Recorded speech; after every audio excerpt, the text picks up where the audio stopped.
Heart beat scan ఒక్క second లోనే world class 640 slide CT scan ఇప్పుడు మీ విస్టా ఇమేజింగ్ బంజారా హిల్స్ లో. ఇవాళ పొద్దున్నే లేచిపోయి తోట పని మొదలెట్టావు. మనిషి అన్న తర్వాత ఏదో ఒక పని చేయాలిగా. మీ ఇలాగ తిని పడుకుంటేలా? ఏమిటి ఈ మధ్య ఎత్తి పొడుపులు ఎక్కువ అవుతున్నాయి.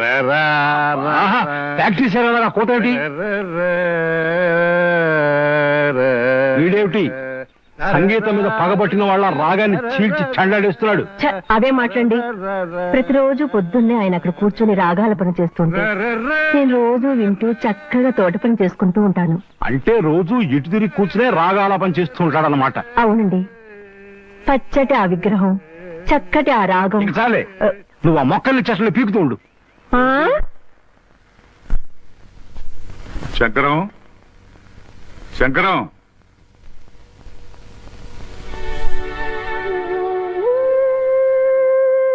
అమ్మా సీత, స్టవ్ మీద వేడి నీళ్ళు ఉన్నాయి, దించేయి. అలాగే అన్నయ్య.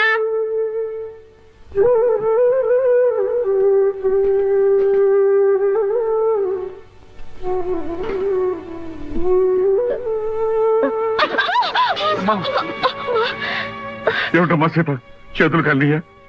లేదు నాన్న, నా కర్మ ఇలా కాలింది. అవే మాటలమ్మా. అయినా కోటీశ్వరుడి కూతురివి, నీకు ఈ వంట పని అంట్ల పని ఏమిటమ్మా?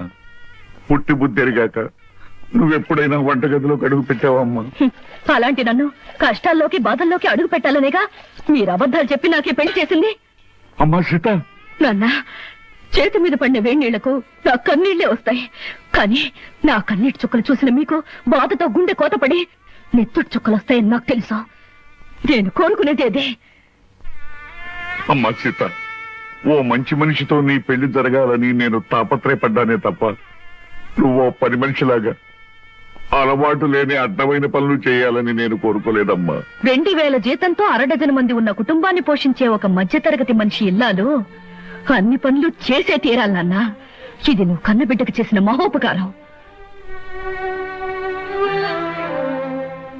పార్వతి, పవిత్రమైన కళ్యాణి రాగం లాంటి వార్త తీసుకొచ్చానే. ఎక్కడ? అరే బావగారా, ఎంతసేపు అయింది వచ్చి? ఇదేమిటి ఇక్కడ నిలబడ్డారు? రండి కూర్చుందాం. రండి రండి కూర్చోండి. నమస్కారం అండి. నమస్కారం. బావగారు పళ్ళు తీసుకొచ్చారు. అన్ని మీ అమ్మాయికైనా మరి మాకేమైనా ఉన్నాయా? నీకే బావగారు. ఆహా, పొద్దున్నే గుమ్మం తగిలి పడిపోయారని తెలిసింది. పలకరించి వెళ్దామని వస్తూ పళ్ళు తీసుకొచ్చాను. నాన్నోయ్, గుమ్మం తగిలి పడితేనే బుట్టడు పళ్ళు పట్టుకొచ్చారు. ఇంటి మించి పడ్డావంటే లారీ నిండా పంపిస్తారేమో. ఒకసారి ట్రై చేయకూడదు. రే, లారీ పళ్ళ కోసం నేను ఇల్లెక్కి కిందకు దూకాలంట. మొహం మీద కొట్టానంటే ముఖారు రాగంలో మొత్తుగా ఎడుస్తా వేదావా. నమస్కారం అన్నయ్య గారు. నమస్కారం అమ్మా. ఇదేనా రావటం? ఇంత ముందే వచ్చానమ్మా. కాఫీ తీసుకొస్తా. వద్దమ్మా, మీతో ఒక విషయం చెబుదామని వచ్చాను. గాంధీనగర్ లో నాకు ఒక ఇల్లు ఉందమ్మా. అది నౌకర్లు చాకర్లతో అన్ని సదుపాయాలు గల ఇల్లు. ఊరికినే పడాడటం ఎందుకు, మీరందరూ కలిసి దాంట్లో మారితే బాగుంటుంది అని అనిపించిందమ్మా. ఏమిటి, నౌకర్లు చాకర్లు అన్ని సదుపాయాలు ఉన్న ఇల్లా? ఛాయరాయ కీర్తన లాంటి శుభవార్తని కాస్త ముందెందుకు చెప్పలేదు బావగారు? రేపే ఇంటికి మార్చేద్దాం. అవునా? చక్కగా ఒక గదిలో నువ్వు తలుపులు మూసుకుని సంగీతం పాడుకోవచ్చు. మరో గదుల మాట ఎలా ఉన్నా నౌకర్లు సౌకర్యాలు ఉంటే సీతకు నాకు పనులు తప్పుతాయి. తప్పకుండా మారిపోతాం అన్నయ్య గారు. వద్దత్తయ్య గారు, మా నాన్నగారు అభిమానంతో చెప్పొచ్చు కానీ మనం అక్కడికి వెళ్ళడం చిన్నతనం అనుకుంటున్నావు తల్లి. అభ్యాదేం లేదమ్మా. అద్దెళ్లలో దిక్కుమాలను తాగుతూ 6 రాగంలో ఏడుస్తూ బతికే కన్నా హాయిగా మన ఇంట్లో ఉండడం మంచిదమ్మా. అది కదా మావయ్య గారు, అక్కడికి వెళ్ళడం వల్ల ఒక నష్టం ఉంది. ఏమిటది? మా వంశంలో ఆడపిల్లలు కన్నవారిచిన కొంపలో కాపురం పెడితే ఆ అమ్మాయి తాలూకు మావగారికి ప్రాణగండమట. అమ్మో నాకే. ఇంతకు ముందు ఒకరిద్దరు అలాగే పోయారు కాదు నాన్న? ఏమిటి బావగారు, మీకు ఈ విషయం ముందే తెలుసా? సంగీతంతో నేను చిత్రహింసలు పెడుతున్నానని మా వధ ఉంటున్న మాటలు మీరు నమ్మేసి నా ప్రాణాలు తీసేద్దాం అనుకున్నారు అన్నమాట. నువ్వు పోతే మీ అందరూ ఎంత చక్కగా హాయిగా బంగ్లాలో ఉండొచ్చు. మా గురించి ప్రాణత్యాగం చేయనన్నా. త్యాగం చేయడానికి ఇది ప్రాణం అనుకున్నావా, పంచాలుంగి అనుకున్నావా? మామిడి పండుతో కొట్టానంటే మలై మారుతరాగంలో ఎడుస్తావు వేధవా. బావగారు, మీ అమ్మాయి ఏ ఏ పనులు చేస్తే నా ప్రాణానికి గండ వస్తుందో ఒక లిస్టు వేసి ఇవ్వండి. అవి చేయకుండా నేను జాగ్రత్త పడతాను. నాన్న, అభిమానంతో మీరు చేయబోయిన సహాయాన్ని వద్దన్నందుకు నన్ను మన్నించండి. నా నుదుటినిలా రాసి పెట్టినందుకు మేమంతా ఇక్కడే ఇలాగే ఉండాలి. కృష్ణ, అందరూ నిన్ను అదృష్టవంతుడు అని పొగుడుతున్నా. కానీ నీ మనసులో అగ్నిపర్వతం మండుతోందని నాకు తెలుసు. అమ్మాయి పంతం పట్టుదల చూస్తుంటే నువ్వు పెళ్లి వద్దు వద్దని చెప్తున్న అమ్మాయి నీకు ఇచ్చి పెళ్లి చేసి పొరపాటు చేశానేమో అనిపిస్తోంది. మావయ్య, జీవితంలో ఛాలెంజ్ని ఎదుర్కోవడం నాకు చిన్నప్పటి నుంచి అలవాటైన ముందే చెప్పాను. సీతను తప్పకుండా మార్చి నా మనిషిగా, మామూలు మనిషిగా చేస్తాను. మీరేం బాధపడకండి.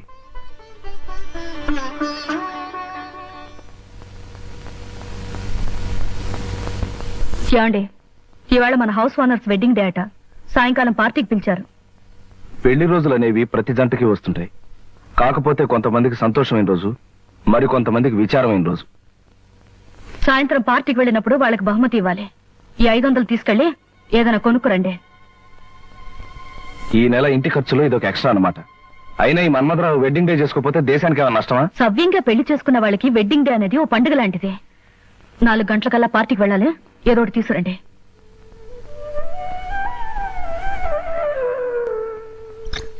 అమ్మాయి గారు, అమ్మాయి గారు, అదేం సింహాచలం ఇలా వచ్చా? ఏం చెప్పమంటారమ్మా? ఇదిగో నా పక్కన ఉన్నాడు చూడండి, ఈడే మా ఇంటి ఓనరు, మటన్ కొట్టు మస్తాను గారమ్మా. అద్దె డబ్బులు అర్జెంట్ గా కట్టకపోతే మా ఆవిడ్ని, నన్ను, మా పిల్లల్ని కైమా చేసేస్తానంటున్నాడు. అసలే మా పశువుడు చౌ బతుకుల మధ్య ఉన్నాడు. ముందాడికి మందులు ఎంచుకోవడానికి డబ్బులు చూసుకోవాలి, తర్వాత నీ సంగతి అంటే వినిపించుకోవటం లేదమ్మా. అదేమిటయ్యా వస్తాను. అవతల పిల్లాడి ప్రాణం మీదకి వచ్చిందంటే వినకుండా ఏమిటంత మాటలు? మాటలు కాదు అమ్మా, ఖచ్చితంగా వీడిని ఖాళీ చెయ్యి, కైమా కొట్టి వీడిని కొంప ఖాళీ చేయించేస్తాను. అమ్మా, వీడికి నచ్చ చెప్పడానికి చూసి ప్రయోజనం లేదు తల్లి. ఇప్పటికే వీడి మనుషులు సామానంతా బయట పారేసి చిందులు దొక్కేస్తూ ఉంటారు. నా పెళ్ళం బిడ్డను ఒళ్ళో పెట్టుకుని సాగు బతుకుల మధ్య ఉన్నాడు అని ఏడుస్తూ ఉంటుంది. ఏం చెప్పినా వినకపోవడం వీడికి పుట్టుకతో వచ్చిన గుణం అమ్మా. డబ్బులు ఇవ్వడం తప్ప మరో దారి లేదు తల్లి, మరో దారి లేదు. నువ్వంత బాధపడకు సింహాచలం. అతనంత మనసు లేకుండా దుర్మార్గంగా మాట్లాడుతుంటే మనసున్న మనిషి ఎవరు చూస్తూ ఊరుకోలేరు. నీకెంత కావాలి? ఒక 500 అయితే మందుకి అద్దెకి. అయితే ఉండు, తెస్తాను. ఏమే, ఎలా ఉంది మన యాక్టింగ్? బ్రహ్మాండంగా ఉంది. నువ్వు తాగినంత పోయిస్తా గానీ ఆ కోపం చూపులు అలాగే ఉంచు. మీసం తిప్పు, లేకపోతే అమ్మాయి గారు కనిపెట్టేస్తారు. అచ్చా, ఇదిగో సింహాచలం 500.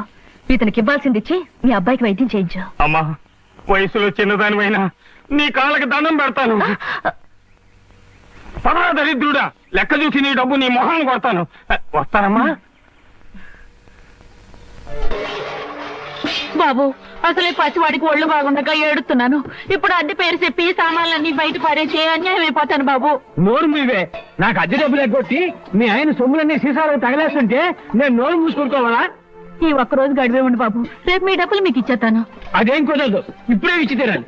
కృష్ణబాబు, కృష్ణబాబు, ఏమిటి మంగమ్మ, ఏం జరిగింది? 3 నెలలు అద్దె బకాయి పడిందని ఇంట్లో సామానంతా ఈదులో పడేస్తానండి పెద్ద మనిషి. 3 రోజులుగా బిడ్డ ఒళ్ళు అగ్గిలా కాలిపోతున్నా ఆసుపత్రికి తీసుకెళ్ళడానికి కూడా డబ్బులు లేక బాధపడుతున్న దాన్ని ఇప్పుడు ఈ అద్దె డబ్బులు ఎక్కడి నుంచి తెచ్చేయగలను బాబు? అవును, సింహాచలం ఏమయ్యాడు? వాడే సవ్యంగా ఉంటే మాకు ఇట్టంటి కట్టాలు ఎందుకు వస్తాయి బాబు? కృష్ణబాబు, నా కాపురాన్ని మీరే నిలబెట్టాలి. నా బిడ్డ ప్రాణం మీరే కాపాడాలి బాబు, మీరే కాపాడాలి. బాబు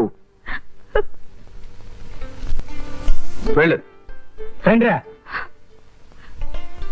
ఓయ్, ఆ సామానంతా లోపల సర్ది వెళ్ళండి. అలాగే అయ్యా. మంగమ్మ, ఇదిగో డబ్బు. ఇంటి ఖర్చులకి, కుర్రాడి హాస్పిటల్ ఖర్చులకి ఉంచు. మీరు నిజంగా దేవుడు బాబు. మంచి సమయానికి చల్లని మనసుతో వచ్చి మమ్మల్ని కాపాడారు. మీరు 1000 సంవత్సరాలు బతకాలి బాబు. సీత, సీత, ఏమిటండి ఇంత ఆలస్యంగా వచ్చారు? బహుమతి ఏం తీసుకురాలేదా? లేదు సీత, అనుకోకుండా ఓ సంఘటన ఎదురైంది. మన సింహాచలం లేడు, ఇంటి వనరు డబ్బు ఇవ్వలేదని వాడి సామాన్లన్నీ బయట పారేశాడు. ఓ పక్క పిల్లాడికి ప్రాణం మీదకొచ్చి మందులు ఇప్పించడానికి డబ్బులు లేక ఆ తల్లి ఏడుస్తుంది. ఆ పరిస్థితి చూస్తే నాకే కళ్ళలో నీళ్లు తిరిగాయి. అసలు ఒక డబ్బున్న వాడి పెళ్లి కానుకి ఖర్చు పెట్టడం కంటే ఓ పేదవాడి బ్రతుకి ఖర్చు పెట్టడం మంచిదని చెప్పి ఆ డబ్బు వాళ్ళకే ఇచ్చేశాను. చాలా అద్భుతంగా ఉంది మీ అబద్ధం. ఏమిటి సీత, ఏమిటి నువ్వనేది? ఏమీ తెలియనట్టు నటించాలని చూడకండి. నాకంతా తెలుసు. పొద్దున్నే సింహాచలం వచ్చి నా దగ్గర పరిస్థితి అంతా చెప్పి 500 తీసుకెళ్లాడు. ఆ విషయం తెలియక తమరు తెలివిగా అబద్ధం ఆడాలని చూశారు. అదిగా సీత, నేను చెప్పేది.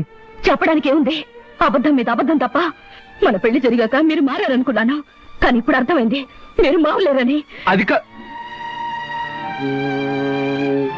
సీతమ్మ గారు, సీతమ్మ గారు, నోకాలమ్మ గుడికి వెళ్ళొచ్చాను. ఇదిగోనమ్మ ప్రసాదం. నా బిడ్డకు బాగుంటేను, ఇంటి మీదకి వచ్చిన కట్టం తప్పితేను ఈ వేళ గుడికొత్తానని మొక్కుకున్నానమ్మా. ఆహా. కృష్ణబాబు దయ వల్ల నా కట్టం తప్పిందమ్మా.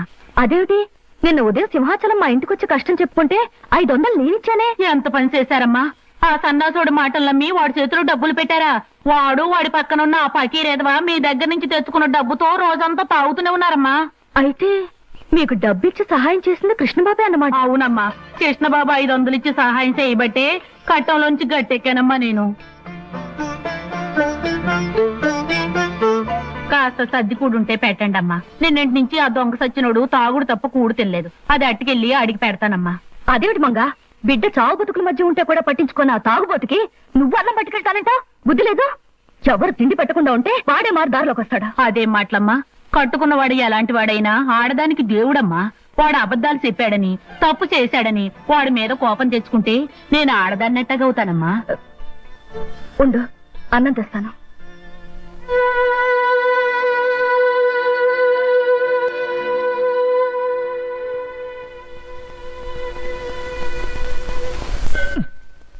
తీసుకో లక్ష్మి. ప్రతి శుక్రవారం సినిమా రిలీజుల్లాగా నువ్వు గుడి వంగుతో రావటం, మన ఇద్దరం కలుసుకోవడం, నేను కొబ్బరికాయ ముక్క ఇలా తింటాం నాకు చాలా నచ్చిన ప్రోగ్రామ్ అనుకో. ఎంతకాలం ఇలా గుళ్ళోను బళ్ళోను కలుసుకోవడం? తొందరగా పెళ్లి చేసుకుంటే పోతుందిగా. నువ్వు చెప్పింది కరెక్టే అనుకో, కానీ చూడు, హిట్ ఫిల్మ్ లా మన ఇద్దరం గాఢంగా ప్రేమించుకుంటున్నాం. జాక్ పాట్ సూపర్ హిట్ లా మన ఇద్దరం పెళ్లి చేసుకుంటాం. కాకపోతే ఫ్లాప్ సినిమాలా నాకు ఉద్యోగం సద్యోగం లేకుండా పెళ్లి అని నోరెత్తాననుకో, మా అమ్మ, మా నాన్న, మా అన్నయ్య, మా వదిన నలుగురు నా మీద పడి యుద్ధం చేస్తారమని కాస్త భయంగా ఉంది. నేను ఉద్యోగం చేస్తున్నానుగా బాబ్జీ, నేను సంపాదిస్తాను. మన ఖర్చులకి నా జీతం సరిపోతుందిగా.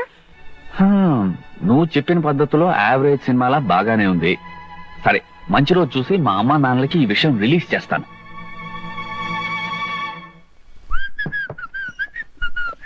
ఏమయ్యా బాబ్జీ, ఆ, ఇలారా. ఏంటొదినా? కాస్త ఈ కూరలు తరిగి పెట్టు, నాకు వేరే పనుంది. ఆ? కూరలు తరిగి పెట్టడమా? అవునయ్యా, అవతల నాకు చాలా పనులున్నాయి. నువ్వు ఈ పని చేయి. అది కాదు వదినా, కూర తిని పెట్టమను, తిని పెడతాను. అయినా నేను కూరలు తరగడం ఏంటి? సరే, నువ్వు వెళ్ళి నీ పని చూసుకో, నేను తరిగి పెడతాను. నాకు ఇది అలవాటే.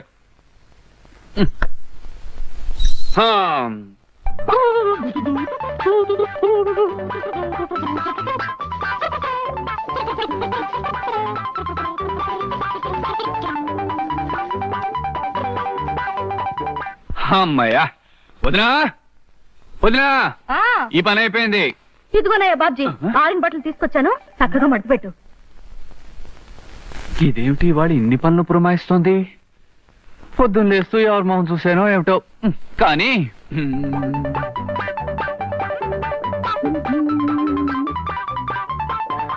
వదినా, ఇదిగో మడత పెట్టేశాను.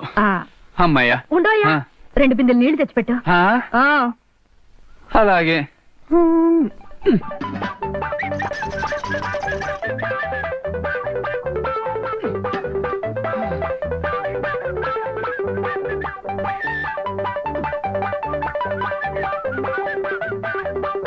అమ్మయ్యా. వదినా, అదిగో బిందులతో నీళ్లు పెట్టేశాను. ఇంకేమైనా పని ఉంటే చెప్పు. అయిపోయిందని నీ వెళ్ళడం ఆపి నువ్వు చెప్పడం ఎందుకు? అన్ని పనులు చాలా చక్కగా చేసావు. Very good. నువ్వు ఒక మంచి హౌస్ హస్బెండ్ అవుతావు. హౌస్ హస్బెండా? అదేమిటి? ఇంటి పట్టు నుండి పని చేసుకునే ఇల్లాల్ని హౌస్ వైఫ్ అంటారు. అలాగే ఇంటి దగ్గరుండి పని చేసుకునే మగవాణ్ణి హౌస్ హస్బెండ్ అంటారు. ఏమిటో నువ్వు చెప్పేది నాకేం అర్థం కావట్లేదు. ఇంకా అర్థం కాలేదా? నువ్వు ప్రేమించి పెళ్లాడాలనుకున్న అమ్మాయి ఉద్యోగం చేస్తుంది. నువ్వు ఉద్యోగం సద్యోగం లేకుండా ఊరమ్మటి పడి తిరుగుతున్నావు. రేపు పెళ్ళయ్యాక ఇంటి దగ్గర ఉండి పని చేయొచ్చు. ఎందుకంత పాపం? ఉద్యోగం పురుష లక్షణం అంటారు. ఆ లక్షణాలేని నీలాంటి వాడిని ఏమంటారో నాకు తెలియదు. మగవాడన్నాక కష్టపడి 1 రూపాయన్న సంపాదించాలయ్యా, లేకపోతే ఆడదానికి లోకు అవుతాడు. గుర్తుంచుకో.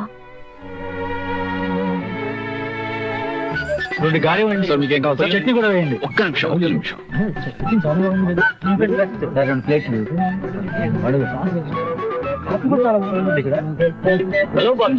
హలో కుమార్, ఏమిటో మొబైల్ క్యాంటీన్ రన్ చేస్తున్నావు? ఒరే, మనిషి అన్నవాడు తప్పు నేరం చేయకుండా ఏ పని చేసినా మంచిదేరా. నీకేం కావాలో చెప్పు, ఫ్రీగా ఇస్తాను. సార్ మీకు 10 పైసలు కదా. ఇవ్వండి. అక్కడ చట్నీ కూడా వేయండి.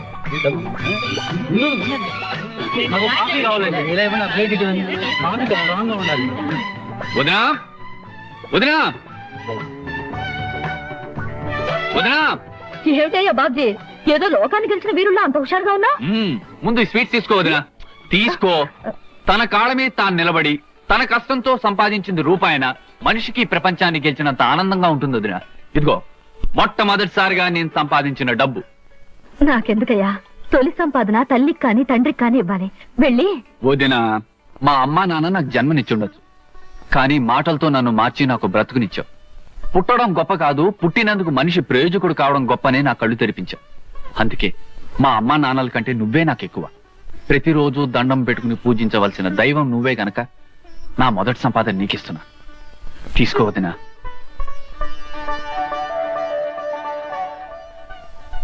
మీ అమ్మా నాన్నల కంటే నన్ను ఎక్కువ అంటున్నావు అంటే నీ పెళ్లి బాధ్యత నా మీద వేసుకోవడం తప్పదంటావు, అంతేనా? ప్రయోజకుడు అయ్యావు, ఇక పెళ్లి చేసుకోవడంలో తప్పులేదు. మీ అన్నయ్య మీ అమ్మా నాన్నలతో త్వరలో మాట్లాడి నువ్వు కోరుకున్న అమ్మాయినిచ్చి పెళ్లి జరిపిస్తా, సరేనా? థ్యాంక్ యూ వదినా.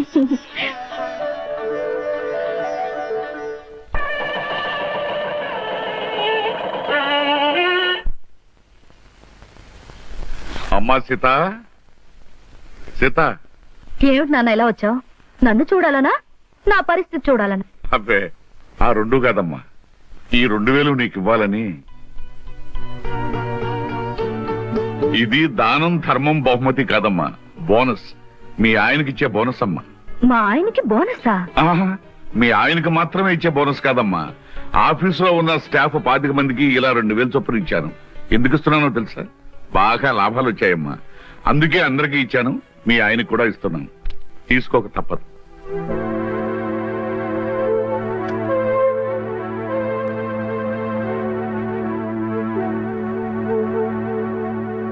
తీసుకోండి. ఏమిటమ్మా ఇది? నాకు పెళ్ళై కాపురానికి వెళితే 7 కొండల వాడికి 2001 రూపాయి హుండీలో వేస్తానని మొక్కుకున్నాను. ఆ చేత్తో నీ డబ్బు తీసుకెళ్లి దేవుడికి పంపించండి. అమ్మా సీత, అది కాదమ్మా. నాకు తెలుసునన్నా, ఈ కుటుంబం కోసం నువ్వు డబ్బిస్తే నేను పుచ్చుకోనని బోనస్ పేరుతో ఇవ్వబోయా. ఒక్క విషయం గుర్తుంచుకో, పంతానికి పట్టుదలకి నీ కూతురికి పెట్టింది పేరు. పైసా కూడా నీ నుంచి కుటుంబానికి అందడానికి వీల్లేదు. అర్థమైందనుకుంటాను.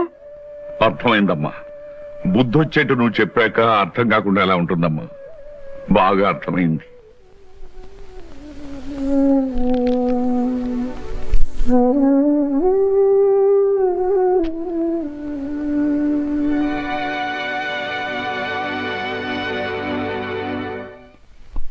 గుడ్ మార్నింగ్ మావయ్య గారు. ఏమిటి కవర్ చేశారట? చూడు కృష్ణ, మనం కొత్తగా పెట్టిన ఫర్నిచర్ ఏజెన్సీ తాలూకు సేల్స్ ప్రస్తుతం బానే ఉన్నాయి. కాకపోతే ఒక గొప్ప అవకాశం రాబోతుంది. తెలివిగా దాన్ని మనం పట్టుకోవాలి. అవకాశం అనేది కనిపించాలే గాని దాన్ని పట్టుకోకుండా వదలంగా అంకుల్. ఏమిటది? గవర్నమెంట్ హై స్కూల్స్ కి చైర్స్ టేబుల్స్ సప్లై చేయడానికి టెండర్స్ పెట్టుకోవడానికి కంపెనీలకు అవకాశం ఇచ్చారు.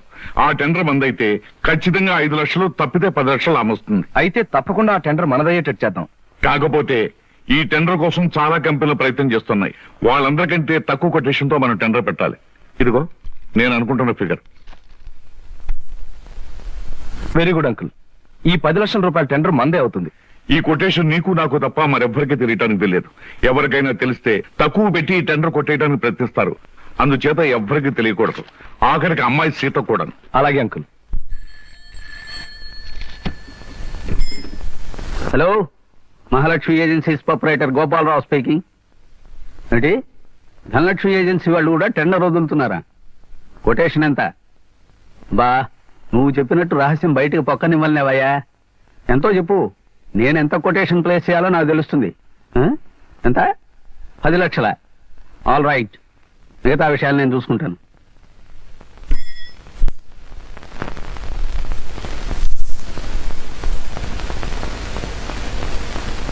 స్కూల్ ఫర్నిచర్ నిమిత్తం సర్కార్ వారు ఏర్పాటు చేసిన కాంట్రాక్టుకు 9,99,995 రూపాయలకు టెండర్ పెట్టిన గోపాలరావు గారికి ఇవ్వడమైంది.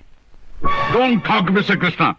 మన వ్యాపారానికి ఒక బంగారపు అవకాశమైన ఆ ఫర్నిచర్ టెండర్ ఆ గోపాలరావు ఏజెన్సీ చేజిక్కుందంటే it's an insult and a defeat for us. నిజమే అంకుల్. మనం పెట్టిన కొటేషన్ కన్నా ఖచ్చితంగా 5 రూపాయలు తక్కువ కొటేషన్ ఇచ్చి ఆ గోపాలరావు ఈ టెండర్ ఎలా పట్టాడు నాకు అర్థం కావటం లేదు. అర్థం కాకపోవడానికి ఏముంది? మనం ఎంత అమౌంట్ కోట్ చేసి టెండర్ పెట్టామో అది గోపాలరావు తెలుసుకుని అందుకు 5 రూపాయల అమౌంట్ తక్కువ కోట్ చేసి టెండర్ కొట్టేశాడు. కానీ మనం ఎంతకు పెట్టామో అతనికి ఎలా తెలుసుంటుంది? చిన్న ఇంటి వాసాలు లెక్క పెట్టేవాళ్ళు, నమ్మిన మనిషిని వెన్నుపోటు పొడిచేవాళ్ళు ఆఫీస్లో ఉన్నప్పుడు తెలుసుకోవడానికి గోపాలరావుకి ఇది పెద్ద కష్టమైన పనేం కాదు. అంకుల్, ఏమిటి అలా మాట్లాడుతున్నారు? ఏమిటి మీ ఉద్దేశం? ఇంకా సూటిగా చెప్పంటావా? మన కొటేషన్ విషయం నువ్వే అతనికి తెలియజేసి ఉంటావు. అంకుల్, ఎస్, ఎంత డబ్బు టెండర్ పెట్టామో నీకు నాకు తప్ప మరొకరెవరికి తెలియదు. ప్రొపరేటర్ నేను కనుక అవతల పార్టీకి ఎలాగో చెప్పను. ఇకపోతే మిగిలింది నువ్వు. నీ వల్ల అతనికి తెలిసి ఉండాలి. అంకుల్, ఈ కంపెనీ నాదే. ఇది బాగుండాలని వీధి వీధి తిరిగి ఈ కంపెనీ ఇంత అవడానికి కారకుండైన వాడిని నేను ఈ కంపెనీకి అన్యాయం చేశానంటారా? నమ్మకాన్ని విశ్వాసాన్ని కూడా డబ్బుకు అమ్ముకునే రోజులవి. ఆ గోపాలరావు నీకు లక్షలు ఇస్తానో లేకపోతే తన కంపెనీలో వాటా ఇస్తానో ఆశ పెట్టుంటాడు. దాంతో నువ్వు నన్నే మోసం చేయడానికి సిద్ధపడ్డా.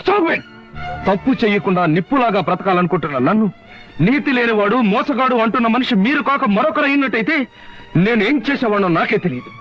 గుప్పెడు మెతుకులు తిన్నా కష్టార్జితంతో సంపాదించానే గాని మరొకరిని మోసం చేసి సంపాదించలేదు. అలాంటి నన్ను అనుమానించి అవమానిస్తున్న మీ దగ్గర ఇంకా నేను పనిచేస్తే నాకు సిగ్గు, లజ్జ, నీతి, నిజాయితీ లేనట్టే లెక్క.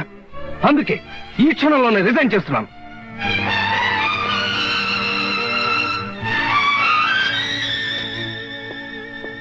ఎంత వయసు వచ్చినా మంచేదో మోసమేదో తెలుసుకోలేని మిమ్మల్ని చూస్తే జాలేస్తుంది. I feel sorry for you.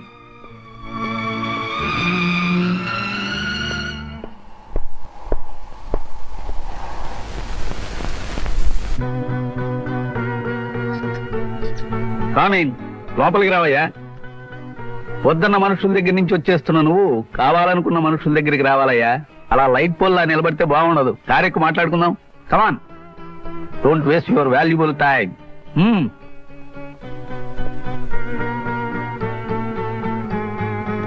Driver, కార్బోని.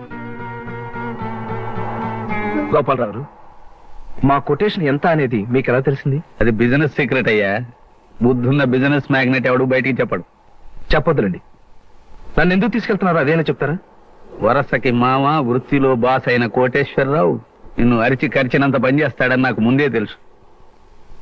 ఇలాంటి తెలివైన వాడిని తెలివి తక్కువగా వదులుకుంటున్నప్పుడు పట్టుకోవడమే నాలాంటి తెలివైన వాళ్ళ పద్ధతి. అంటే ఏమిటి మీ ఉద్దేశం? ఏముంది, నిన్ను మా కంపెనీకి జనరల్ మేనేజర్ గా అపాయింట్ చేద్దాం అనుకుంటున్నాను. ఇప్పటి వరకు నువ్వు తీసుకున్న జీతం 2000. నేను నీకు 5000 ఇవ్వాలనుకుంటున్నాను. ముందు ముందు పెంచే ఉద్దేశం కూడా ఉంది. ఇక నా కంపెనీలో పనిచేయడానికి నీకు అభ్యంతరమే ఉంటుంది. అదృష్టం, అవకాశం నా రూపంలో నిన్ను వెతుక్కుంటూ వస్తే ఏదో ఆలోచించి వదులుకోవటం చాలా పొరపాటయ్యా. ఓకే అనేసి. ఓకే సార్, మీరిచ్చే ఆఫర్కి ఒప్పుకుంటున్నాను. లక్ష్మి, నేను అలా బయటకెళ్ళ. అమ్మా, అమ్మా, ఏమిట్రా గావు కేకలు? లక్ష్మి వాంతులు చేసుకుంటుంది. నేను చూస్తానుండు. పొద్దున్నే పెసరట్లు తింటుంటే ఎక్కువ తినకు, అజీర్తి చేస్తుందని చెప్పాను. చెప్పిన మాట వినవా? చూడు ఎలా బాధపడుతున్నావు. నువ్వో తిక్కాడివి. తిన్నందువల్ల కాదురా వాంతులు. మరి దేనికి? నువ్వు తండ్రివి కాబోతున్నావు. అబ్బా, నేను తండ్రిని కావడం ఏంటే? నాకు ఆల్రెడీ ఓ తండ్రి ఏడ్చి చచ్చాడుగా. పగులుతుంది.